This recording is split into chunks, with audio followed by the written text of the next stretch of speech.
네, 이번 유년부 겨울 성경학교 주제가 애굽을 떠나자였는데요. 출애굽 이야기를 통해서 구원이 무엇인가에 대해 함께 배우는 시간을 가졌습니다. 구원에는 크게 두 가지 차원이 있는데요. 한 가지는 무엇이냐면 죄와 사망에서 해방되는 것입니다.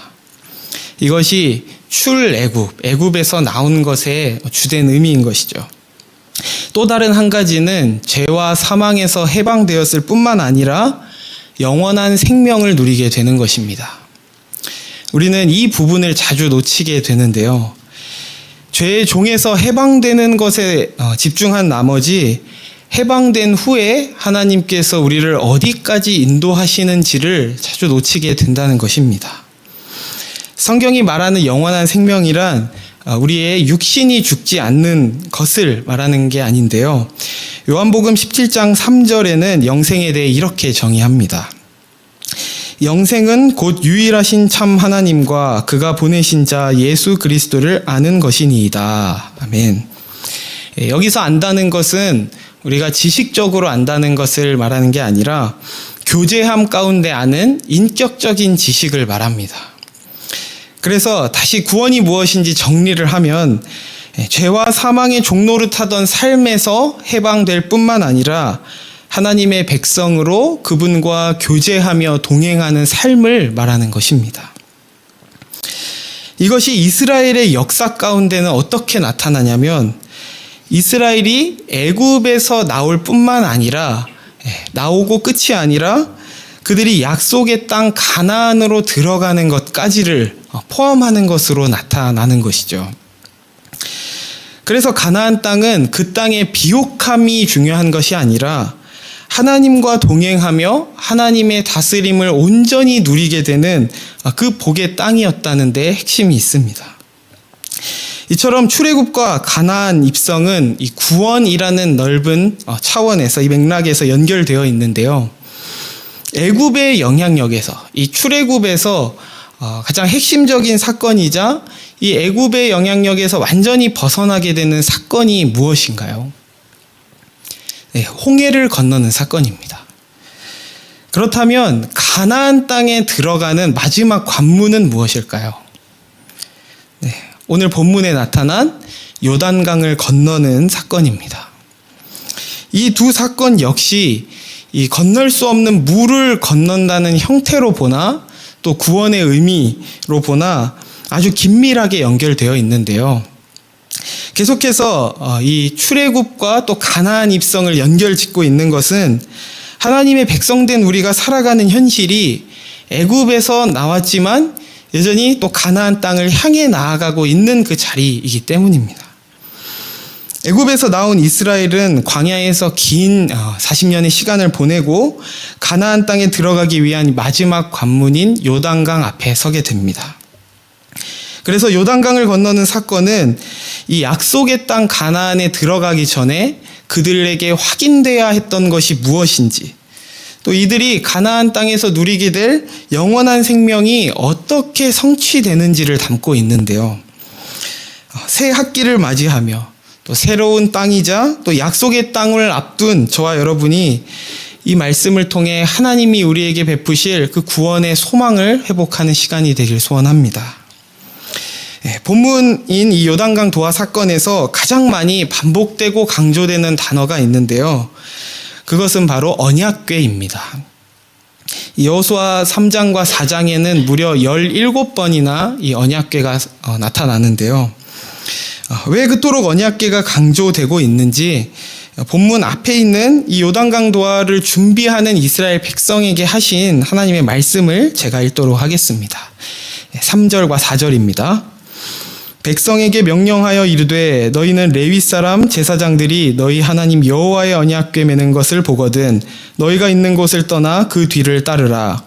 그러나 너희와 그 사이 거리가 2000규빗쯤 되게 하고 그것에 가까이 하지는 말라. 그리하면 너희가 행할 길을 알리니 너희가 이전에 이 길을 지나보지 못하였음이니라 하니라. 언약궤를 맨 제사장들을 앞장서게 하시고 2000규빗, 한 900m 정도의 거리를 두고 그 뒤를 따라가라고 말씀하십니다. 그리고 그렇게 명하신 이유에 대해 뭐라고 말씀하시냐면 너희가 이전에 그 길을 가보지 않았기 때문이다라는 것이죠. 말 그대로 이스라엘이 그 길을 처음 가보는 길인 것도 맞지만 이것은 단순히 어떤 지리적인 의미로만 말씀하신 것이 아닙니다. 이스라엘 백성들이 하나님이 주시고자 하는 이 참된 복, 또 영원한 생명을 누리게 하시는 그 길이 어떤 길인지 이스라엘 백성들이 잘 모른다는 것을 하나님께서 알고 계시다고 하시는 것이죠.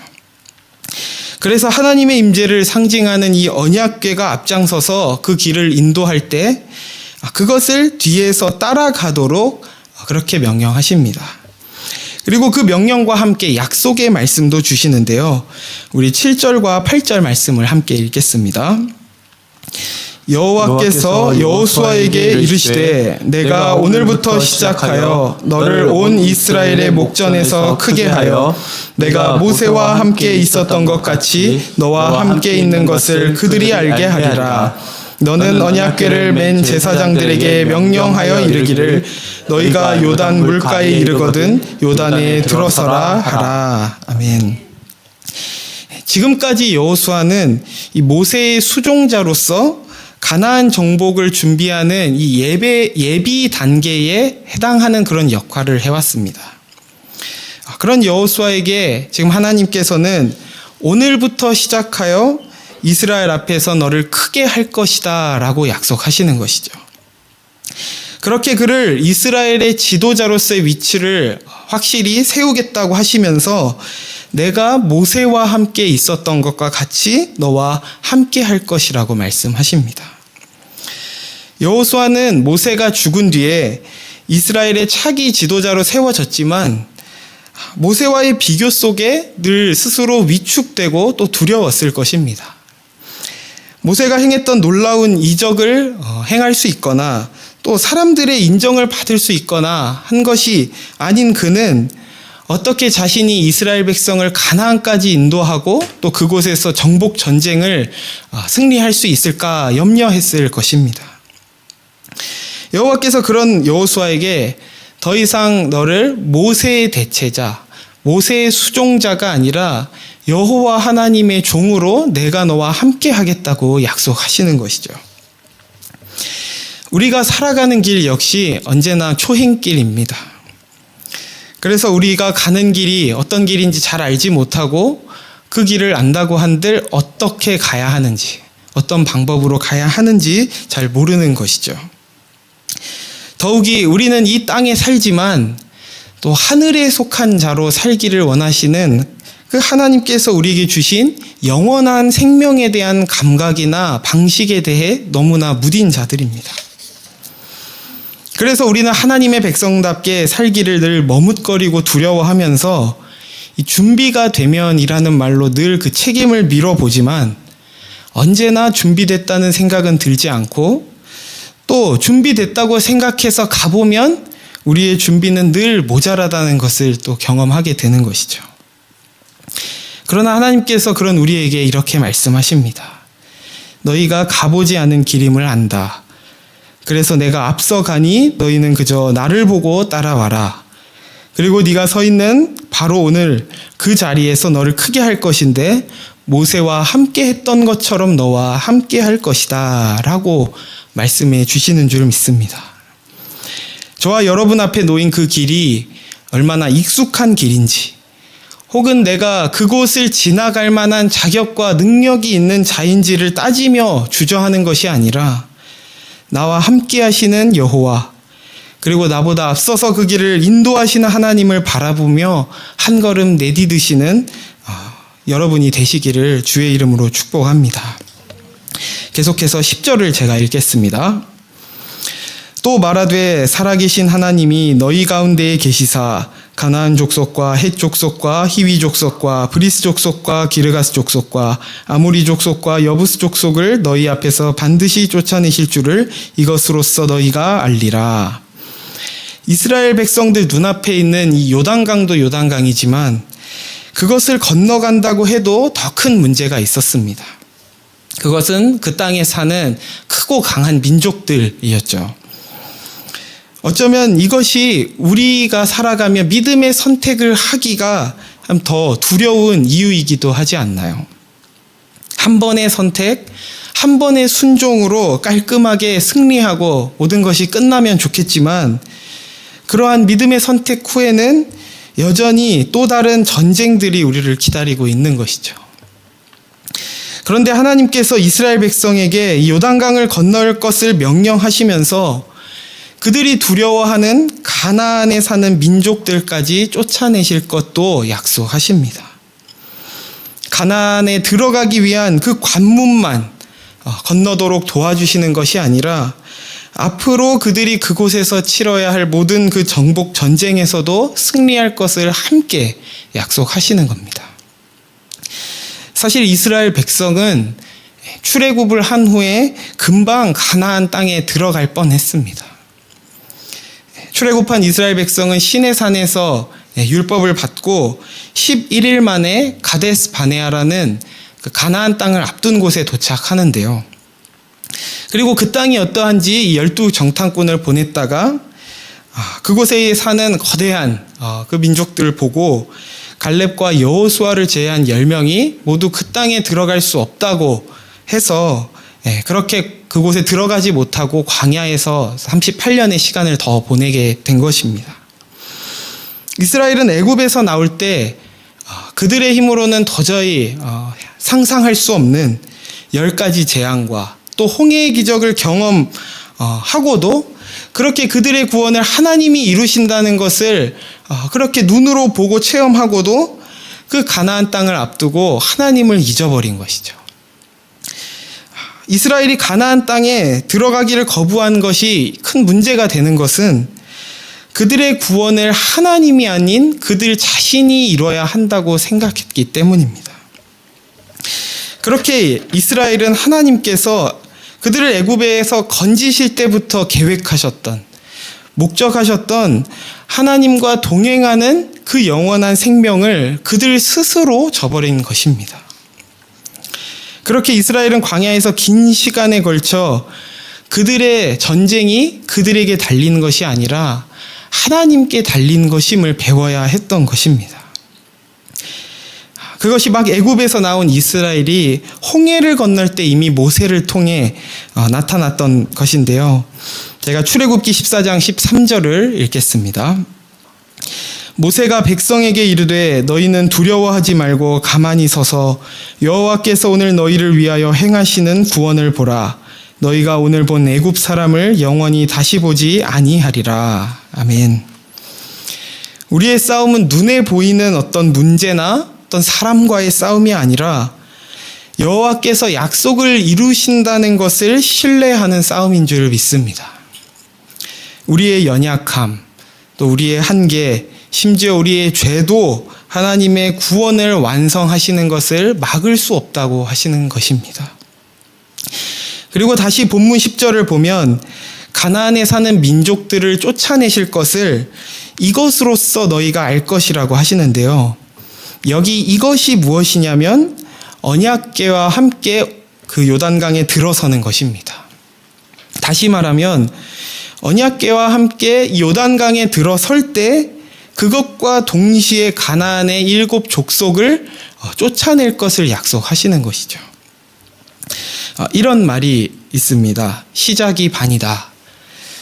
그런데 하나님의 약속은 시작이 곧 완성입니다. 우리는 건너는 건 도와주셨으니 이제 거기서 할 일은 내 힘으로 해야 한다고 생각하지만 그건 사실 우리의 교만입니다. 우리의 능력으로 홍해를 건너지 않았고 우리의 능력으로 요단강을 건너지 않는 것처럼 그 땅에서의 정복 역시 우리의 능력이 아닌 여호와께 달린 것임을 잊지 않기를 소원합니다. 그렇다면 언약궤와 함께 그 요단강에 들어선 것이 어떤 의미를 가지길래 그것과 함께 가나안 정복을 동시에 약속하시는지 그 속에 담긴 의미를 좀 더 살펴보려고 하는데요. 우리 마태복음 3장 13절을 제가 읽겠습니다. 이때 예수께서 갈릴리로부터 요단강에 이르러 요한에게 세례를 받으려 하시니 예수님께서 요단강에서 요한에게 세례를 받으십니다. 세례란 죄에 대해서는 죽고 의에 대해서는 사는 것을 의미하죠. 홍해와 요단강이 사실 담고 있는 것이 바로 이 세례와 같은 의미입니다. 그래서 언약궤가 요단강에 들어서는 것은 내가 죽어야 할 죽음을 요단강에서 어린 양이신 예수 그리스도께서 대신 죽으시는 것을 예표하는 것이죠. 예수님의 죽음을 통해 자기 백성의 구원을 완성하신 것처럼 언약궤와 함께 요단강에 들어서는 것은 그 후에 있을 가나안 정복까지, 그 구원의 완성까지 다 내포하고 있는 것입니다.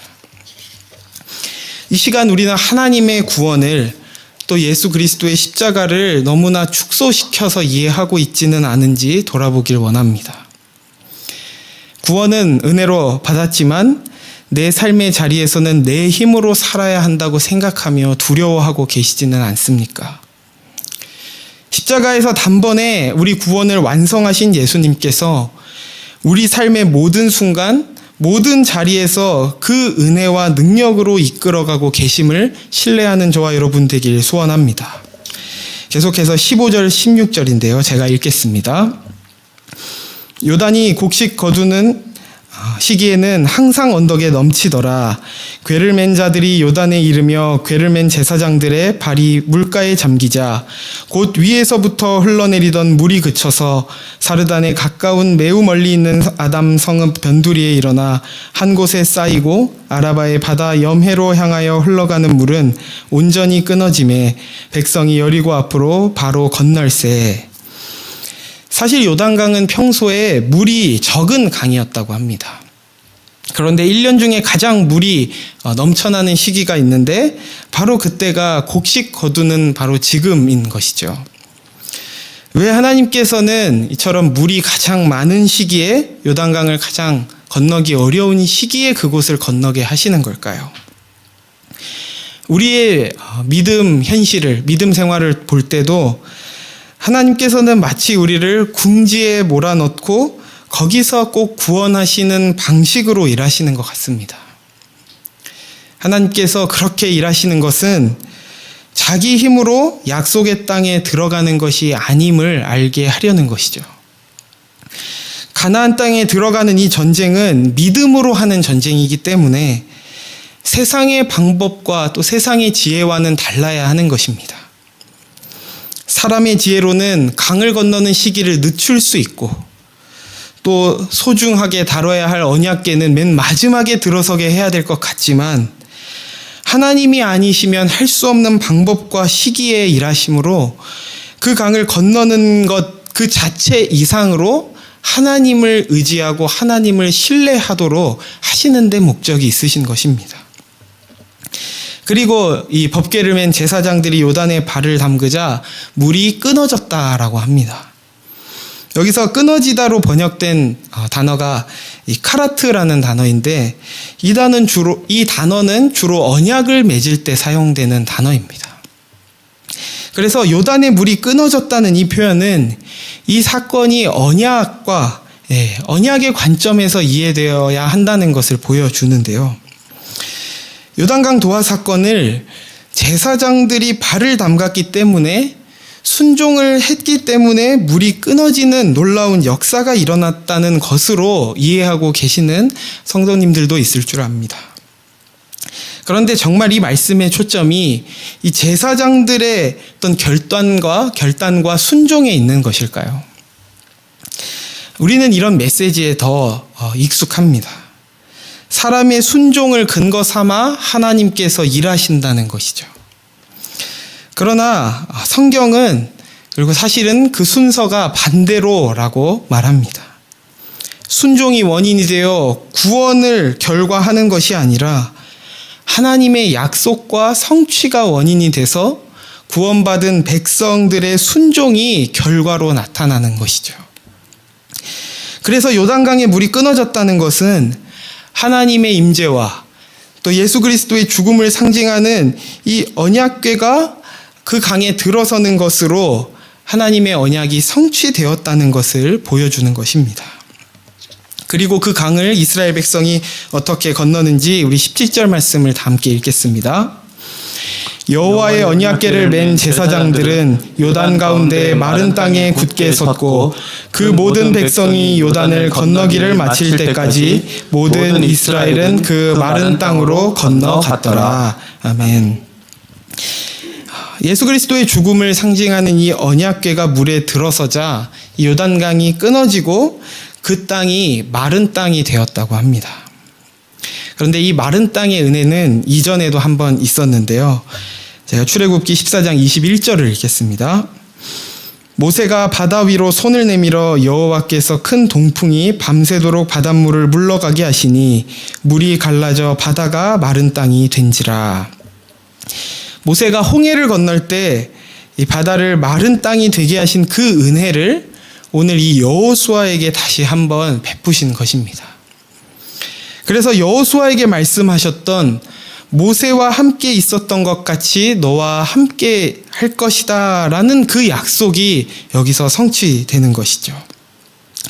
그리고 그 약속의 성취는 백성들이 결코 건널 수 없었던 죽음과 같은 곳이 역전되어 새롭고 산 길이 열리게 됩니다. 이것을 히브리서 10장 19절과 20절에서는 이렇게 말씀합니다. 그러므로 형제들아 우리가 예수의 피를 힘입어 성소에 들어갈 담력을 얻었나니 그 길은 우리를 위하여 휘장 가운데로 열어놓으신 새로운 살 길이요 휘장은 곧 그의 육체니라. 예수 그리스도의 죽음을 상징하는 이 언약궤가 요단에 들어섬으로 마른 땅이 되었다는 것과 예수 그리스도의 육체와 함께 휘장을 찢으심으로 새롭고 산 길이 열렸다는 것은 데칼코마니처럼 닮아 있습니다. 그래서 이스라엘이 건넌 이 마른 땅이란 이 히브리서의 표현으로는 새롭고 산 길이며 전에는 없었던 하나님과 동행하는 영원한 생명으로 인도하는 길임을 의미하는 것입니다. 말씀을 정리하겠습니다. 약속의 땅 가나안에 들어가기 위한 이 마지막 관문인 요단강 도하를 통해 구원을 이루시고 완성시키는 분이 오직 여호와 하나님이심을 함께 나눴습니다. 우리의 구원은 먼 과거에 머물러 있거나 그저 죄에서 벗어나는 정도가 아니라 우리가 서 있는 이 자리에서 지금도 이루어지고 있으며 하나님을 알고 동행하는 영원한 생명을 누리는 것인 줄 믿습니다. 오늘도 요단강 앞에 서 계신 성도님들, 지금 그곳에 서 계신 것은 하나님께서 여러분을 향한 더 풍성한 구원과 생명의 기쁨을 주시기 위한 것인 줄 믿습니다. 여호와께서 오늘 우리를 위한 새 일을 행하겠다고 하시니 어제의 홍해를 바라보는 것이 아니라 오늘의 요단강을 건너는 모두가 되시기를 축복합니다. 그렇게 마른 땅을 건너게 하시는 하나님과의 동행을 더 깊이 경험하게 하시는 그 주님을 바라보며 영원한 생명으로 한 걸음 내딛는 저와 여러분 되시기를 주님의 이름으로 축원합니다.